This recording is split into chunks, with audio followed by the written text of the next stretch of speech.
If your dog has yeasty issue, please do not feed carrots. They actually higher in sugar. Even though they're mostly fiber, they have enough sugar to be able to feed the yeast.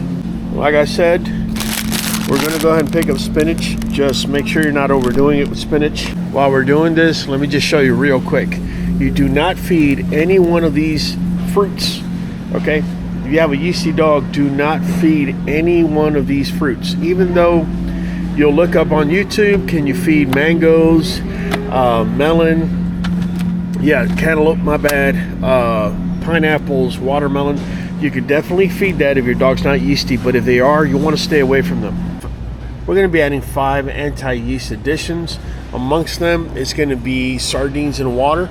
Make sure no salt is added. The other thing that's going to help us fight this thing is going to be coconut oil, but you just don't want any coconut oil. You want it to be cold pressed, virgin. That's going to be the one that's going to work best for you. The other thing we're going to be adding is going to be oregano leaves. It's going to be just a pinch, but it's always good because oregano actually has thymol, which is an antifungal. I didn't get ginger or garlic because I got some at home, but everything you need is going to be right here in your grocery store. I didn't like the options of ground turkey that they have here in Walmart, or the non-dairy yogurt that I'm looking for, or even kefir. So we're gonna head over to HEB and get them there. All right guys, we're over here at HEB. Let's get to it. All right guys, this is precisely what I'm talking about that they didn't have over there at Walmart. If you notice, it says with probiotics. This dairy-free coconut-based yogurt. All you need is one, and it's gonna bring the probiotics that your dog's gonna need to be able to fight this stuff off. For now, we're just gonna add 2 cups of water. And the reason I'm doing that is because we're going to be adding, I did that because we're going to be adding 3 pounds of ground turkey in there. Keep in mind, I am setting up this formula for 2 dogs that are 50 pounds or 1 dog that's 100 pounds. You can definitely adjust the formula accordingly. So I'm just going to go ahead and throw it in there. And we're going to cook it. If you notice, I'm going to be cooking it separate than the vegetables. You can steam it with the meat. I would only suggest first cook the meat and then go ahead and steam the vegetables. The hotter the temperature is, the more stuff you're going to be getting out of the vegetables. It's going to become less bioavailable. This is why I recommend, if your dogs are able to eat it, to feed what we're about to show raw. If not, lightly steamed, and if not, then fully steamed. Now there are a couple of things I'll be adding here. First, we're going to be adding 2 tablespoons of coconut oil. Okay, so after washing the cilantro, we're going to go ahead and just chop it up into little fine pieces, right? And again, this is just for flavor. It does have some antifungal properties, so you know, it's always good to have that in whatever you're going to be adding. But again, this is nothing more for flavor. My dogs, if they smell the cilantro in any food, they're definitely going to give it a shot. So that's what it's all about. Also, if you have a picky eater, you might want to try adding cilantro to their food. It's also good for bad breath. So that's one of the ingredients you can use. So I'm going to go ahead and literally, I'm just going to cook it on meat stew for 30 minutes and let that cook itself. Now let's get into the vegetables we're going to be chopping up. So first up, it's going to be cabbage. Okay, we should be chopping up 1/4 cup. What I have found is you pretty much need about half of that. Half of a large leaf is more than enough. Okay, just go ahead and chop it up.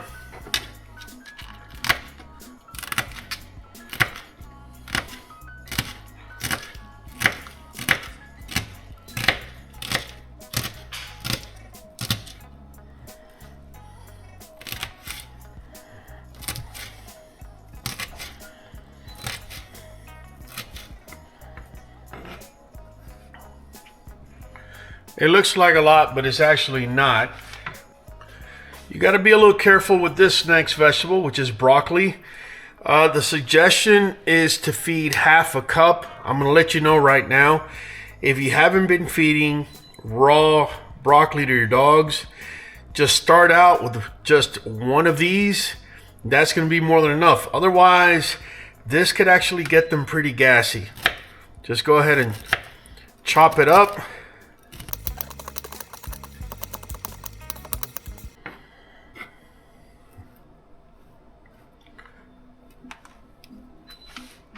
And that's it for the broccoli. Almost forgot, because I am doing 2 servings for 2 50-pound dogs. Right? Instead of 1, we're going to go with 2. If you want to steam it rather than give it raw, there's nothing wrong with that. Okay? Everything here can be modified. As far as kale, you would only need also a 1/4 cup. But because we're doing 2 50-pound servings, I'm going to go ahead and put together half a cup. And again, we're going to chop that up. Now, all of these vegetables are low in sugar. Going to keep the glycemic level low. Not only that, it's also going to help fight the yeast in the dog's body. Next up, we have half a cup of spinach. We're about to chop up. Now, again, with spinach, you have to be careful, guys.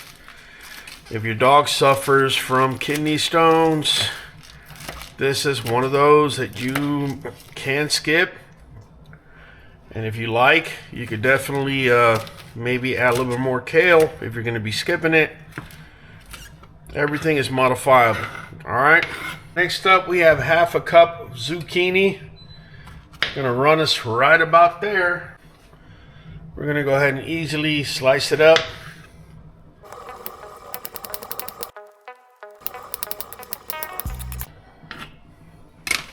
Now, what is the purpose of all these vegetables? I mean, we've gone from cabbage, broccoli, kale, spinach, zucchini. The purpose of it is to feed fiber, right? Which is going to feed the good bacteria in the gut.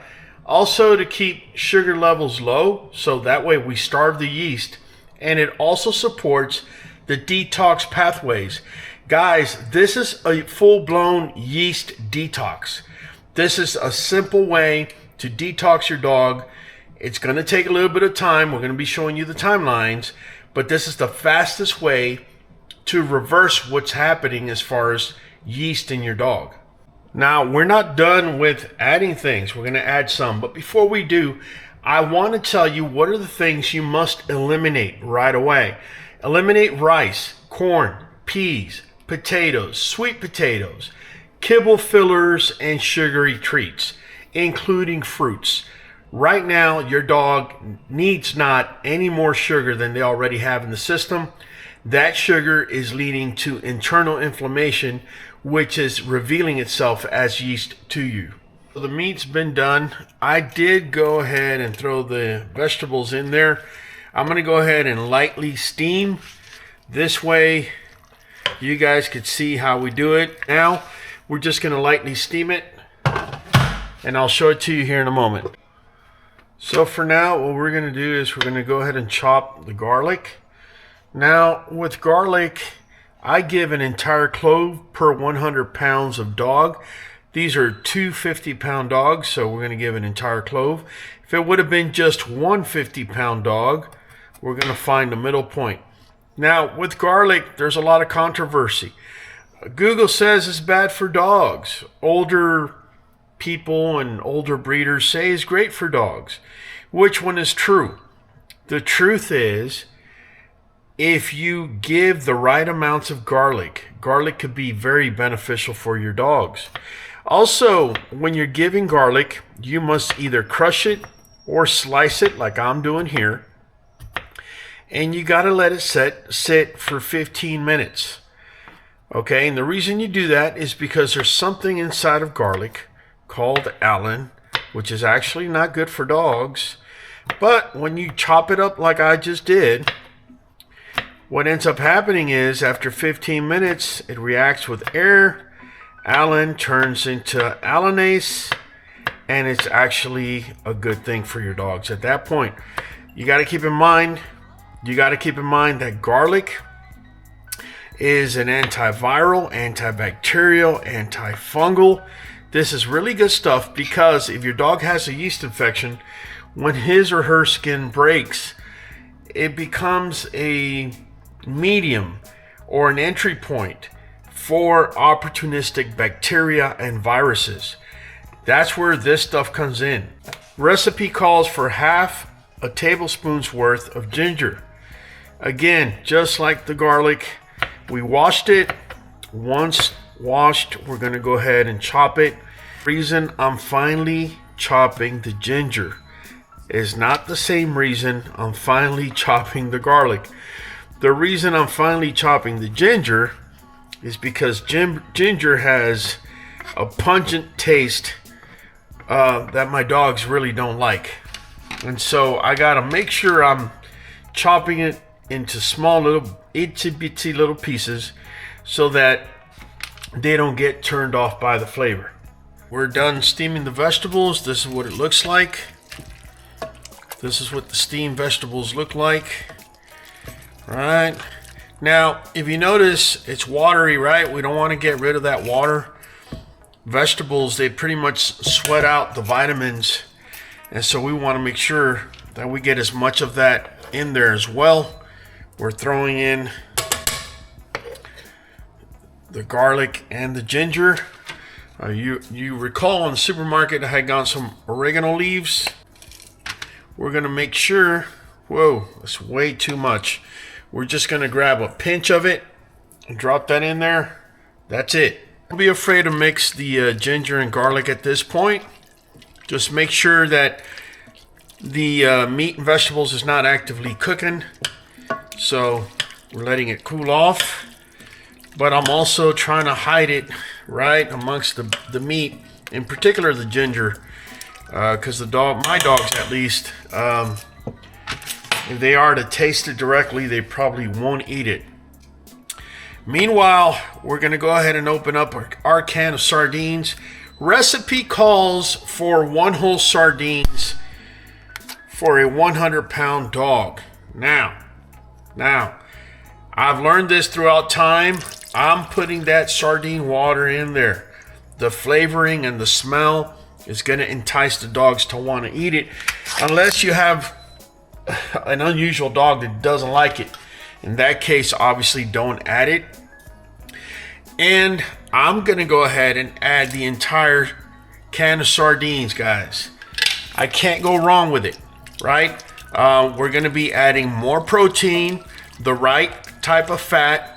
In addition, we're getting all the omega-3s, which is an anti-inflammatory, which that's what this whole detox is about. We're reducing sugar, which is causing inflammation, which is causing yeast. So we're going to take away the sugar. We're also going to be adding omega-3s with the sardine, along with all the vegetables, which is going to choke out the yeast. It's going to get rid of inflammation, and it's also going to enhance your dog's coat health. And we're only going to be able to do that internally by also improving the gut health. So we're going to let this cool off, and then we're going to be adding a tablespoon of the dairy-free coconut-based yogurt. Guys, I know I didn't mention it, but you should have seen this coming. I got myself some ground turmeric and some black pepper.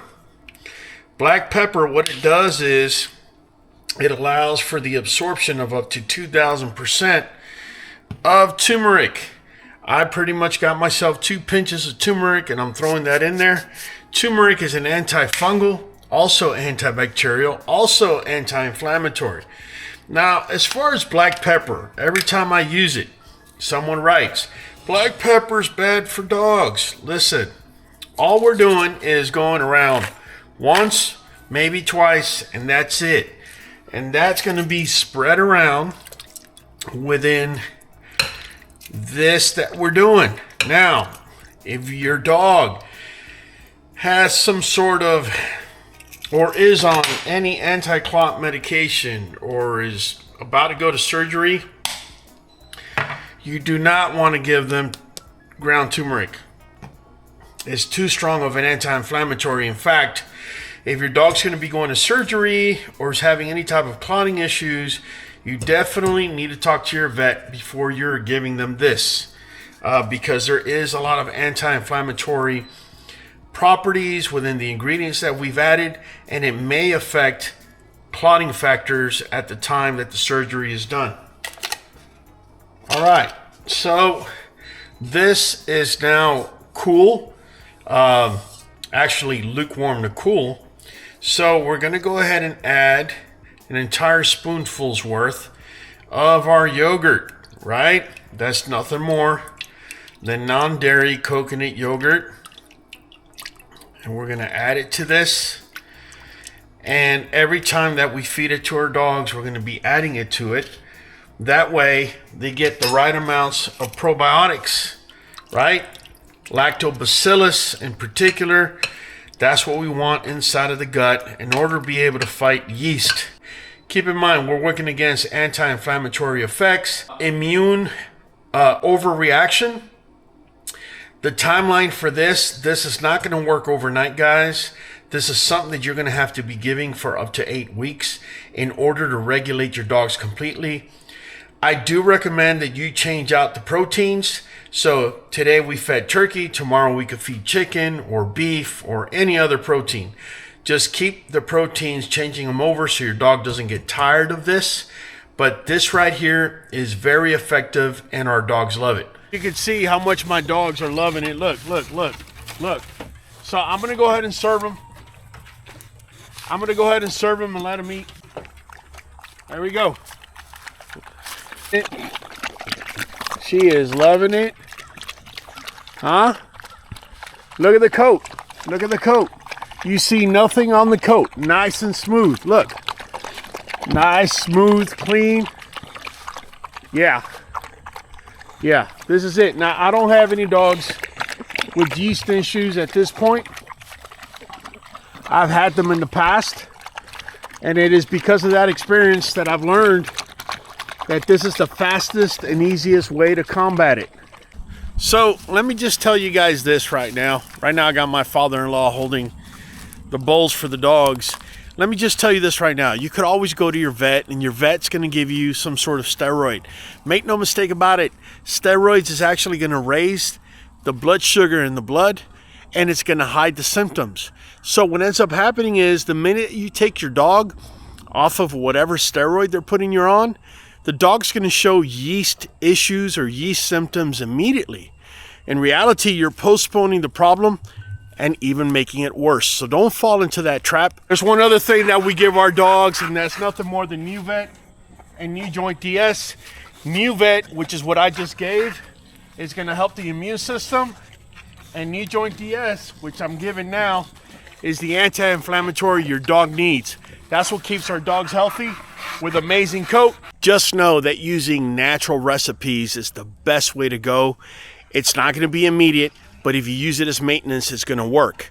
Last and certainly not least, if you're interested in knowing how to fix flaws, we have a live video that I'll be leaving up here. If you want more information on how to feed your dogs and keep them healthy, I'll drop a video right over here. It's been Raul from the Q. I'll be catching you on the next one.